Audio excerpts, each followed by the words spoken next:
Assalamualaikum warahmatullahi wabarakatuh. Perkenalkan, saya Dina Eka Agusti dengan NIM 22042106, Departemen Ilmu Administrasi Negara, Fakultas Ilmu Sosial, Universitas Negeri Padang. Pada pertemuan 6 ini, kita akan membahas mengenai konsep dasar, teori, dan teknik kepemimpinan.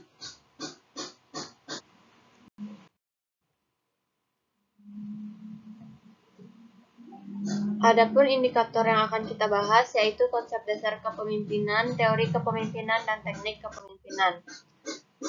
Baiklah, lanjut saja. Yang pertama, pembahasan pertama, konsep dasar kepemimpinan.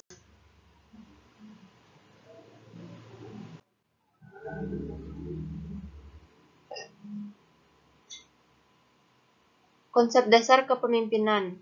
Alih-alih berasal dari kekuasaan atau otoritas, kepemimpinan seharusnya berasal dari pengaruh sosial.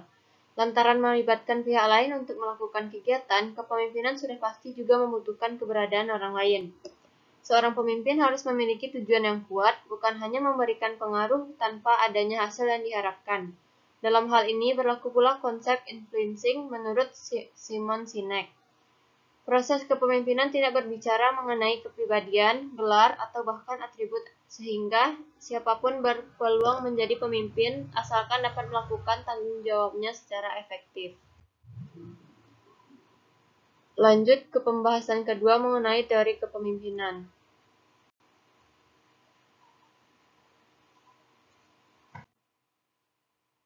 Adapun teori kepemimpinan yaitu Greatman Theory, Triad Theory, Contingency Theory, teori gaya dan perilaku, Behavioral Theories, teori servant, teori transaksional, dan teori transformasional.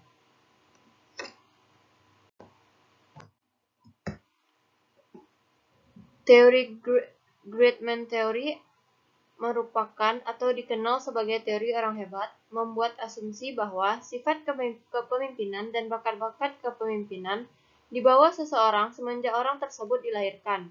Teori ini berkembang sejak abad ke-19, meski tidak dapat diidentifikasi dengan suatu kejadian ilmiah mengenai karakteristik dan kombinasi manusia, seperti apa yang dapat dikatakan sebagai pemimpin yang hebat. Tetapi banyak yang mengakui bahwa hanya satu orang di antara banyaknya individu pasti memiliki ciri khas sebagai pemimpin yang hebat. Yang kedua, trait theory. Trait theory atau yang sering disebut sebagai teori sifat kepribadian.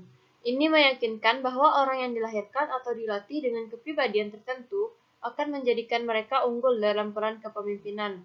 Hal ini dapat diartikan sebagai kualitas kepribadian tertentu seperti keberanian, kecerdasan, pengetahuan, kecakapan, daya tanggap, imajinasi, fisik, kreativitas, dan lainnya dapat membuat seseorang menjadi pemimpin yang baik.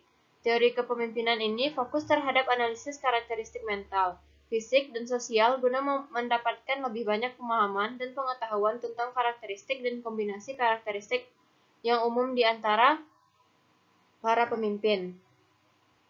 Yang ketiga, kontingensi teori.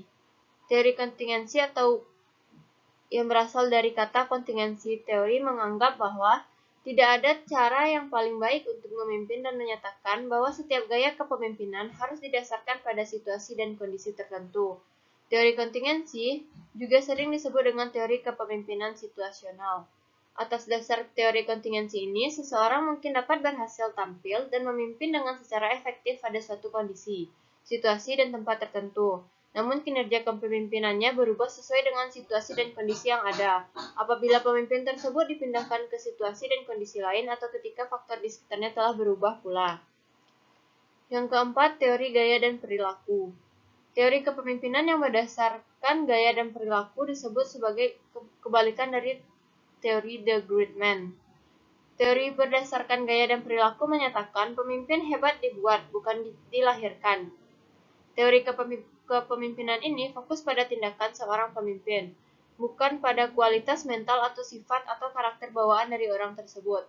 Teori ini juga menyebutkan seseorang dapat belajar dan berlatih untuk menjadi pemimpin melalui ajaran, pengalaman, dan pengamatan yang baik. Teori ini menunjukkan bahwa kepemimpinan yang efektif merupakan hasil dari 3 keterampilan utama yang dimiliki oleh individu, yaitu keterampilan yang berupa keterampilan teknis, manusiawi, dan konseptual. Teori kelima yaitu teori behavioral theories. Behavioral theories merupakan reaksi atas trait theory. Teori perilaku atau behavioral theories ini menghadirkan sudut pandang baru mengenai kepemimpinan. Teori ini memberikan perhatian kepada perilaku para pemimpin itu sendiri daripada karakteristik mental, fisik, dan sosial pemimpin tersebut. Teori ini menganggap bahwa keberhasilan seorang pemimpin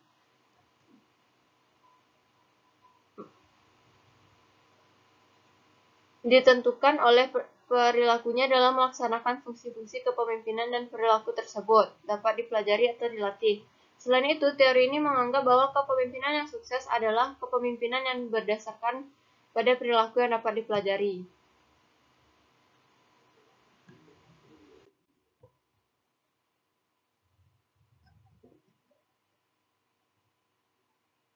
Selanjutnya ada teori Servan.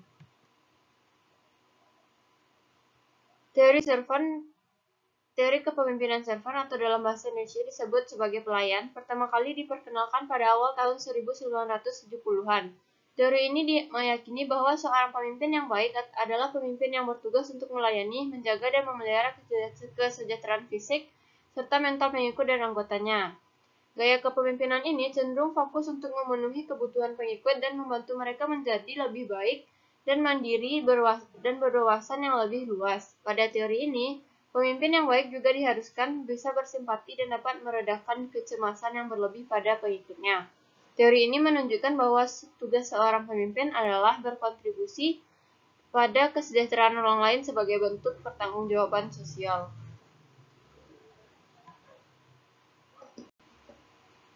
Teori selanjutnya ada teori transaksional. Berasal dari kata dasar transaksi, teori ini menggambarkan suatu gaya kepemimpinan yang berdasarkan pada perjanjian atau kesepakatan yang dibuat seseorang dengan orang lain. Dalam hal ini, tentunya yang menjadi pelaksana adalah pemimpin dan staf atau pengikutnya. Perjanjian ini dibuat dengan tujuan mendapat pertukaran atau transaksi yang sepadan atau saling menguntungkan antara pemimpin dengan staf. Seorang staf yang dapat melaksanakan tugas dari seorang pemimpin dengan baik merupakan nilai lebih bagi staf dan juga bagi pimpinan yang memberikan tugas. Ketika tugas tersebut dapat diselesaikan dengan baik, seorang pemimpin yang memberi apresiasi berupa tunjangan, bonus, kenaikan gaji, kenaikan posisi, dan lain sebagainya. Yang terakhir ada teori transformasional. Mengacu pada kata transformasi yang memiliki arti umum perubahan. Teori kepemimpinan transformasional merupakan sebuah teori yang mengarah pada istilah memanusiakan manusia. Teori ini mengedepankan pendekatan personal pemimpin terhadap staf atau bawahan. Dapat juga organisasi dalam rangka membangun semangat, mengubah kesadaran, serta memberi inspirasi demi mencapai tujuan bersama, tanpa merasa ditekan maupun tertekan, bahkan mampu memotivasi setiap anggotanya.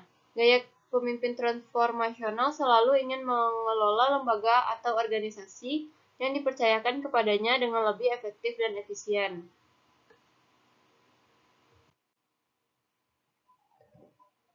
Baiklah, kita menuju ke pembahasan yang terakhir mengenai teknik-teknik kepemimpinan. Definisi dari teknik kepemimpinan sendiri menurut Karjadi adalah semua peraturan, cara, metode, dan lain-lainnya yang dapat dipakai dalam melaksanakan tugas kepemimpinannya dengan sebaik-baiknya sehingga dapat memperoleh hasil yang sebesar-besarnya. Lalu, teknik kepemimpinan menurut S. Pamuji, yang pertama ada teknik pematangan dan penyiapan pengikut.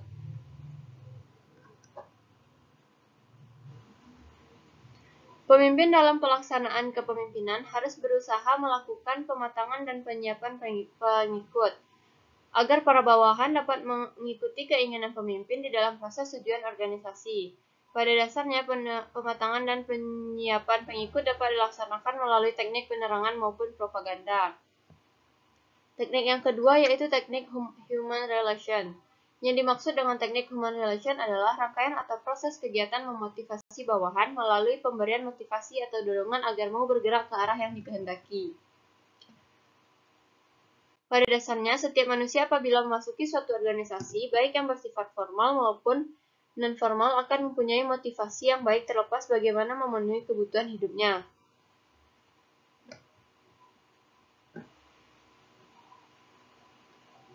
Yang ketiga ada teknik menjadi teladan. Teknik menjadi teladan merupakan teknik yang digunakan oleh pemimpin dalam menggerakkan dan mempengaruhi bawahan.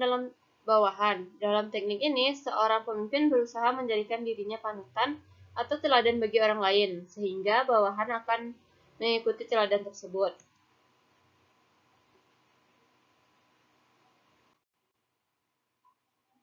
Penteladanan atau pemberian contoh bagi seorang pemimpin merupakan suatu yang mutlak harus dilakukan, yaitu melalui aspek positif dalam bentuk anjuran dan aspek negatif dalam bentuk larangan.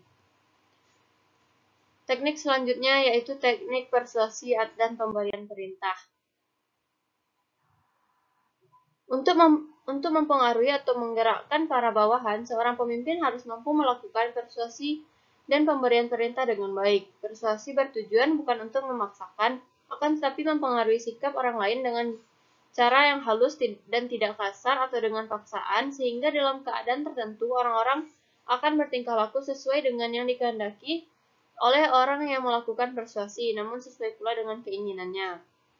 Sedangkan mengenai pemberian perintah dapat diartikan sebagai menyuruh orang lain untuk memenuhi dan melakukan sesuatu yang dalam pelaksanaannya mengandung adanya kekuasaan atau power dan kekuatan atau force. Kekuasaan adalah wewenang atau authority dari yang memerintah ditambah dengan kemampuan untuk memaksakan perintah. Ketaatan perintah disebabkan karena wibawa pemimpin yang timbul dari kelebihan-kelebihan yang ada pada diri pemimpin. Perintah menunjukkan adanya hubungan antara atasan dengan bawahan. Yang kelima ada teknik penggunaan sistem komunikasi yang cocok. Kegiatan seorang pemimpin dalam mengarahkan, membimbing, mempengaruhi pikiran, perasaan, atau tingkah laku bawahan di dalam pencapaian tujuan organisasi tidak akan terlepas dari kegiatan komunikasi. Dengan demikian, seorang pemimpin harus menguasai teknik komunikasi yang baik, sehingga setiap informasi atau pesan yang disampaikan dapat diterima dengan baik dan sebaliknya. Setiap informasi dari bawahan akan mudah diterima oleh pemimpin. Komunikasi terbaik di dalam suatu organisasi adalah komunikasi dua arah, yaitu komunikasi timbal balik di antara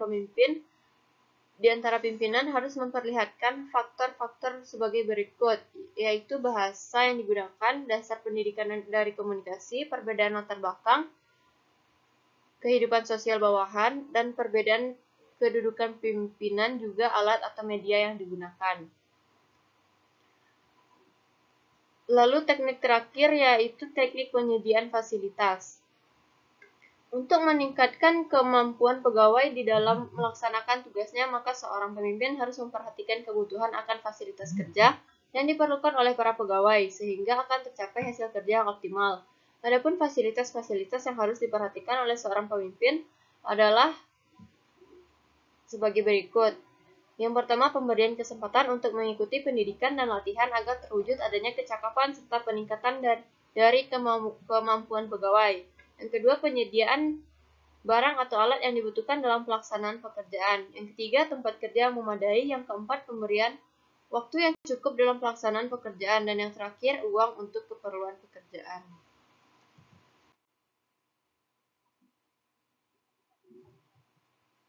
Baiklah, sekian pembahasan dari saya mengenai pertemuan 6 ini. Apabila ada kesalahan, mohon dimaafkan. Wabillahi taufiq wal hidayah. Assalamualaikum warahmatullahi wabarakatuh.